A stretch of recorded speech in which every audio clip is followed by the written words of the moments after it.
going to tell you what happened to Esther. You're the first ones to know about it. And it's awesome. And it may help you to understand through the practical nature of this conversation everything that we've been saying to you since we got together here today. How you doing? All right. So Jerry and Esther put together, you know, Jerry, he croaked. He's so happy. And here all the time. So Jerry and Esther found a piece of property, and it was just a few acres, and focused on it, and then in their positive attention to it, another 6 acres adjoining it was offered to them, and then another 7, and then another 20, so that they ended up with approximately 40 acres. Jerry laughed about that because he grew up on 40-acre farms, and so he thought it was quite interesting that this lovely land became that. And then they began loving it and building on it. And if you've been listening to us for a while, you've heard us describing the unfolding of the treehouse and the unfolding of this and that and this and that and this and that. There are hundreds of powerful, life-giving examples of how the universe works that they lived, and many of them we talked about. So now here's 40 acres, and Esther just did her income taxes, and she's aware of the enormous upkeep on this acreage. And she's thinking about, Jerry's not there, and it felt like it was their dream, and now he's not there guiding it quite in the same way. And Esther found a house in town and moved from the property. She was living on the property, and so she was beginning to feel some detachment from the property, which didn't feel good to her, but it felt like she was being called there. And so as long as she didn't focus on detachment from the property, she didn't feel uncomfortable. As long as she focused on where she was going, she felt wonderful.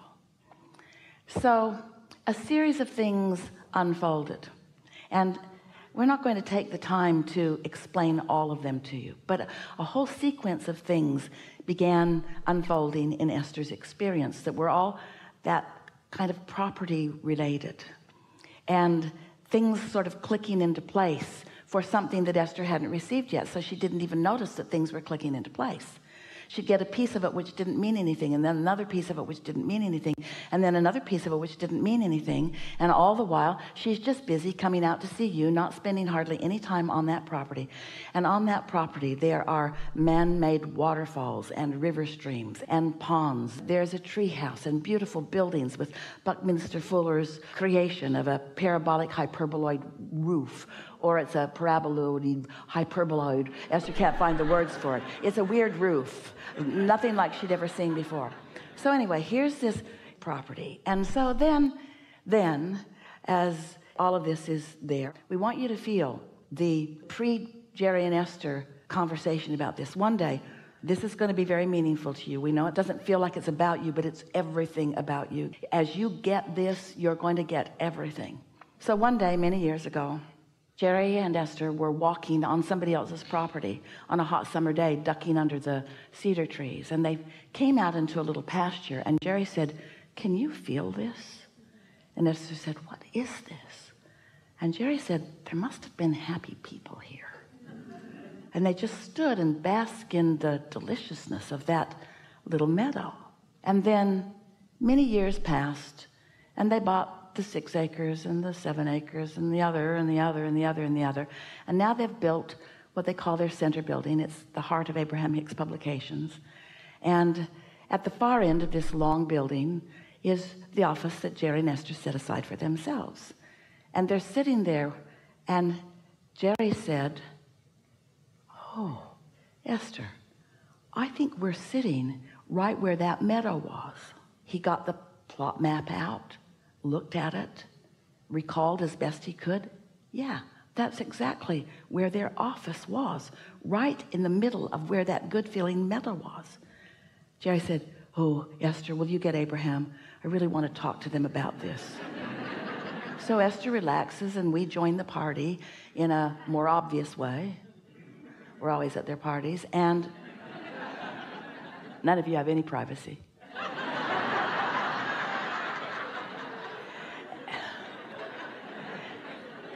And Jerry said, Abraham, remember all those years ago when Esther and I were walking and we found this meadow, and now we're sitting right in the middle of that? Was I feeling the happy people that were there before? And we said, no, you're the happy people. So something in the vortex, something already in the vortex, already taking form. They didn't know they had access to it, but they received an impulse and another impulse and another impulse and another impulse and another impulse. So this property is full of all of those kinds of life experiences that gave them and therefore us the opportunity to converse with all of you about the way all of this works. So now Esther and her lovely team were in Asheville, North Carolina a few weeks ago, and they used to go to the Biltmore Inn, and then they outgrew the meeting room, and then they've tried some other places that are nice but not the same. And so Esther got an impulse one morning to go back over there and just see what's cooking over there. Now Esther doesn't usually do that, so she asked Angelica to set an appointment with the people at Biltmore, that she wanted to stop and see what's going on over there. She just wanted to take it in, see it with her own eyes, get a feeling for what they have now. So the woman met Esther at the appointed time on Friday morning, and she had a man with him who has been to Abraham seminars, who now works there, who is out of his mind excited, who cannot believe that Esther's the one that is doing the pre-work. And Esther said, I don't usually do this. I just couldn't not do it. And so they toured the grounds, found a lovely place for future seminars. Wonderful conversation, better than ever anywhere. And their wanting of all of you to come there was so real and vivid. It was so satisfying for Esther. And then they said, how many of you are together? And Esther said, there are 10 of us in our merry band that move from place to place. And they gave them 10 tickets to go through the Biltmore house. If you haven't been there, you might want to go. It's really an awesome place. Vanderbilt built a lovely house, and now the state owns it, and you can take tours, and it will enliven you and enlighten you and refresh you. It is magnificent. So they're wandering through, and they have a sort of contraption that Esther gathered up with earphones, and you come to a sign and you push a button and they tell you the story about where you are. And Esther's not thinking anything about that relative to her property at all. It was just a piece of the magic that's sort of coming together. You're getting the sense of this. Now we're just going to fast forward. If we had 10 hours, if we had 100 hours, if we had really a lot of time together, we could give you all of the details of the vortex and how it was presenting itself to Esther in the unfolding of this daydream.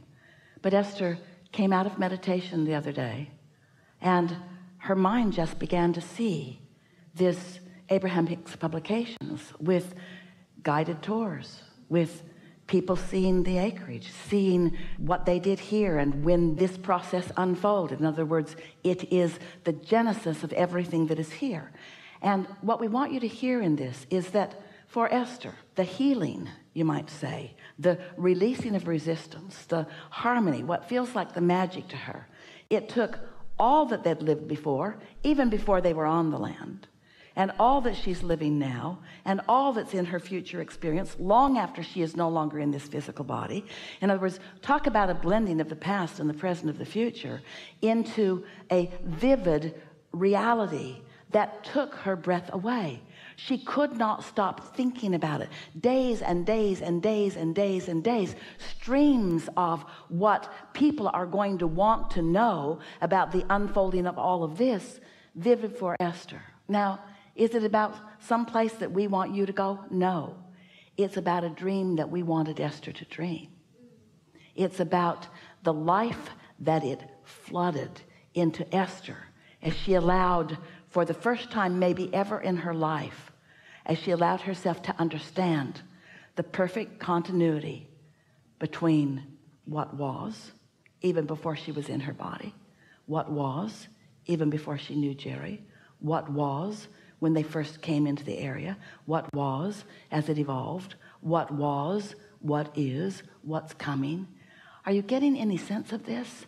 We want you to feel where you're going. We want you to not reach for the past. We want you to understand that everything that has been the past is the present, and everything that was the past and is the present is also the future. We want you to understand that in all that you've lived, you've created a reality, and that is the true reality. And that's the reality that your daydreams are made of. That's the reality where all of your power is. Have we gone too far? Did we leave you behind? Are you with us? Are you getting this at all? Can you feel the bigness of who you are? You think that you have to dream the dream. We want you to know you already did. You already put all of the components and all of the ingredients of the most magnificent dreams into your vortex. And when you get into the vibrational vicinity of it, by reaching into the future, by getting out ahead of it, by not beating the drum of what is, by not trying to fix what is and improve what is and remember what is or preserve what is, it's not about that. When you allow yourself to find the vibrational frequency of your vortex, it will show you where it wants to go, or better said, where it has already gone. And as you go there, you'll feel the wholeness of who you are going along.